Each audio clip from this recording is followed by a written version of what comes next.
For decades, the most contentious issue in the Israeli-Palestinian conflict has been the right of return. A former member of Israel's parliament says the ramifications of that issue could be disastrous for the Jewish state. Chris Mitchell explains. Right of return means that Palestinians who fled during the War of Israel's independence in 1948 and their descendants could return to Israel. That could lead to millions of Palestinians flooding in and creating a demographic tsunami overwhelming the Jewish state. UNRWA, the UN agency responsible for Palestinian refugees in the West Bank and Gaza, has fueled this idea of the right of return for decades to the generations of students they teach. Palestinian children are taught their real homes are in modern-day Israel, not far from where they live now. We have to fight against them in order to get back our land. The right of return means we must return to our land and expel the conquerors exactly like they did to us. The right of return is an integral part of the curriculum. In her book, The War of Return, author Einat Wilf shows the right of return goes to the core of the conflict. Wilf says through the years, the Palestinians have demonstrated they put a greater priority on keeping Jews from establishing their own state than having one of their own. Chris Mitchell, CBN News, Jerusalem. Well, for more on this story, joining us is author Dr. Einat Wilf. Dr. Wilf, welcome to the 700 Club. Thank you for having me. You were part of the Israeli left, the peace camp. And so tell us about your background and how did you get to where you are today? Yes, I grew up and was a member of the Israeli Labor Party. I worked with peacemakers such as Yossi Beilin, the architect of the Oslo Accords, and Shimon Peres, the recipient of the Nobel Peace Prize. And for many years, as part of the camp, I believed that we had a path to peace, which was straightforward and simple, known as the equation of land for peace.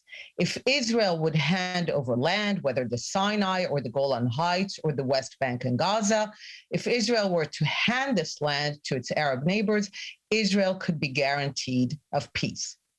Well, you no longer believe that. And so why have you, I mean, you're essentially saying the two-state solution will never work. So why do you think that? It's different from saying the two-state solution would never work in the sense that at the end of the day, there are two peoples in the lands and they seem to agree quite violently that they are not the other. And I think they would be both best served by governing their own and separate polities.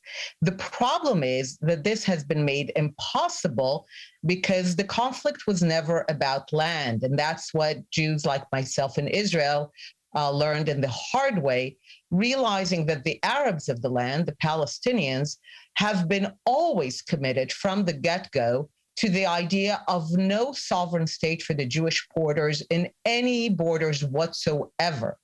So as far as they're concerned, they're not interested in having a Palestinian state in part of the land if in another part of the land there's a Jewish state. And the way that this rejection of a Jewish state is manifested is in their insistence on something that they call the right of return, but in the book we show is neither a right nor a return. Well, tell us the way forward then. If on the Palestinian side you have an ideology that says we can never give up this right. We want to take Tel Aviv. We want to take Jaffa. We want to take Haifa. We can't ever allow a Jewish state, even in Tel Aviv. If that's their ideology, what's the way forward? Well, on your show, you have stories of people who have changed, who have been reborn. So I say never is a long time. Yes, the current ideology of the Palestinians in place for the last century is no Jewish state and no borders whatsoever. This ideology has been basically supported and sustained by a UN agency called UNRWA. It's been funded by the US, except during the Trump presidency, and the West. So for over a century, the Palestinians were actually sustained in their worldview that Israel as a Jewish state is a temporary aberration that is bound to disappear. which is why they refused any compromise.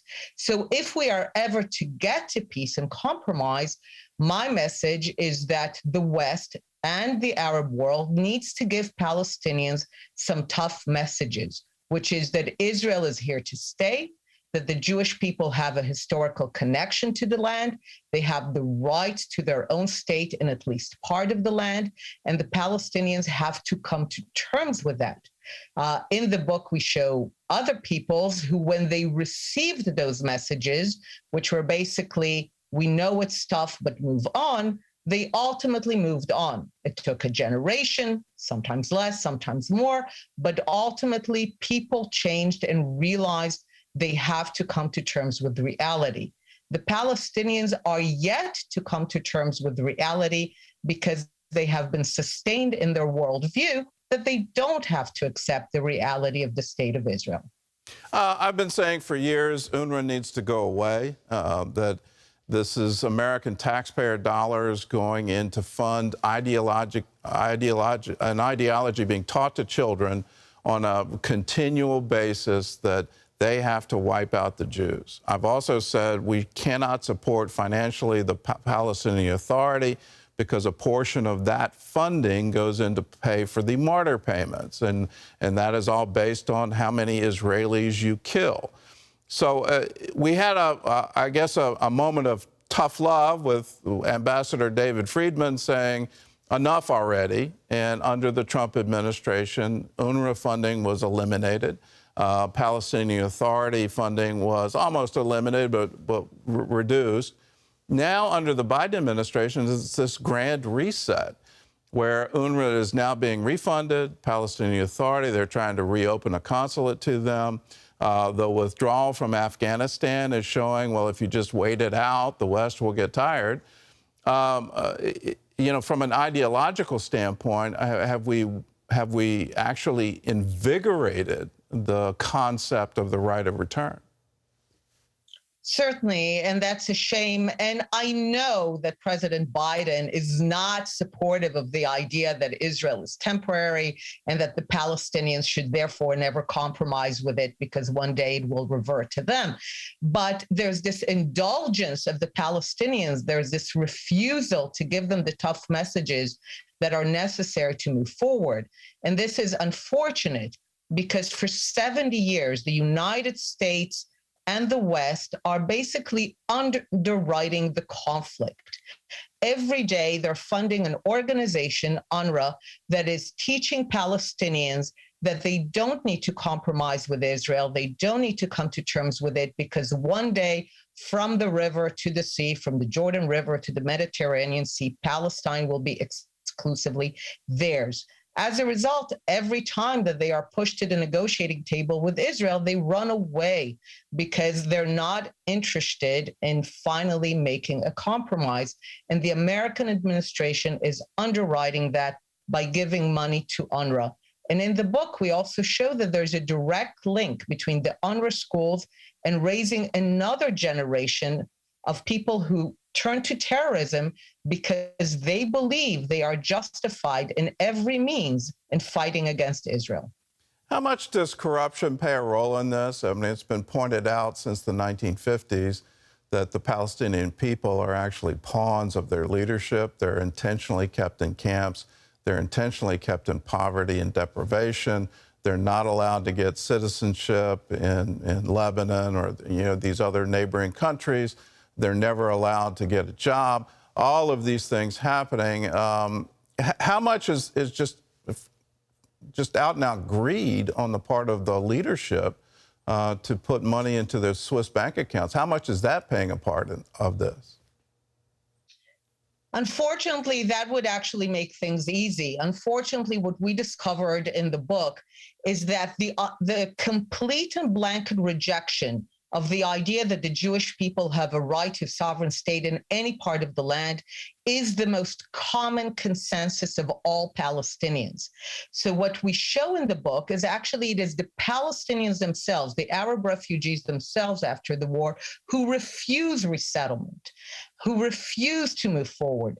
They are the ones who want to keep fighting. And when they have some leaders who are trying to move on, such as the Jordanian king, who gave them citizenship and did not demand return from Israel, they assassinated him. Or we show other local entrepreneurs who try to build new ways for them to prosper, and they destroy them. So it is the people themselves who are rejecting the idea of peace with Israel. And as a result, they give birth to leaders who cannot move right and left from this idea that there is no compromise with Israel.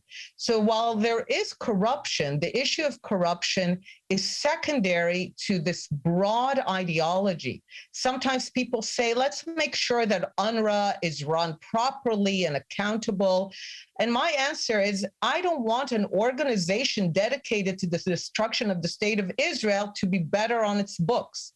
I want the organization not to exist and not to teach another generation of Palestinians that all of Israel is theirs and that they need to dedicate their lives to take it so-called back from the foreign invaders, which is their belief. Dr. Wolf, that was well said, and the book is incredible. It's a real eye-opener that the fundamental problem is an ideological problem, and until we solve that, we'll never have peace. Thank you for this interview. Thank you for the book. And for you at home, I encourage you to get a copy of this book and get it to your senator and to your congressman. It would be wonderful if everybody in the State Department read it. It's called The War of Return. It's available wherever books are sold.